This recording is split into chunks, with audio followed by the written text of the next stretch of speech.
The phone rang, and when I looked at it, I saw that it was my wife calling. She informed me that my mother was not feeling well, explaining that it was due to age-related ailments.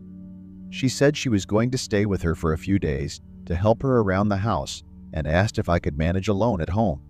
In case I needed anything, she suggested that I call Dorothy, her sister, and she would cook dinner. I responded with indifference, allowing her to leave, but expressing the need to solve problems in our home. I explained that I was facing numerous problems at work, including the fact that my boss had not approved my presentation in 3 weeks. With all these worries, I wondered how I would find time for household chores like laundry and cooking chores that Rebecca used to do, and she also walked our sheepdog Charlie. Immersed in these gloomy thoughts, I went to work, knowing that there was nothing waiting for me at home and deciding to eat at the office. After considering the circumstances, I decided to contact my wife's sister. The day had been stressful and exhausted me to the max, and my boss, John, seemed to be unhappy with everything and showed a dislike for work. The thought of returning to an empty house did not appeal to me. At that moment, I noticed 2 missed calls on my phone. Opening it, I discovered they were from Dorothy. I immediately called her back, and she greeted me enthusiastically, inquired about my whereabouts, and urged me to hurry home because the freshly baked scones, my favorite with apples, were in danger of getting cold. I was amazed at the level of care I observed. It's really a nice thing to see. Here's Dorothy doing a good job, I thought. She decided to call her sister personally. There was a delightful aroma of fresh baking at home. Dorothy herself was busy stirring something on the stove. So we exchanged greetings, and I went to change. I watched her out of the corner of my eye. "Why are you wearing makeup?" "It looks good on her, though. It's not like my wife's makeup. She wears a lot of makeup, but she doesn't look as pretty as her sister.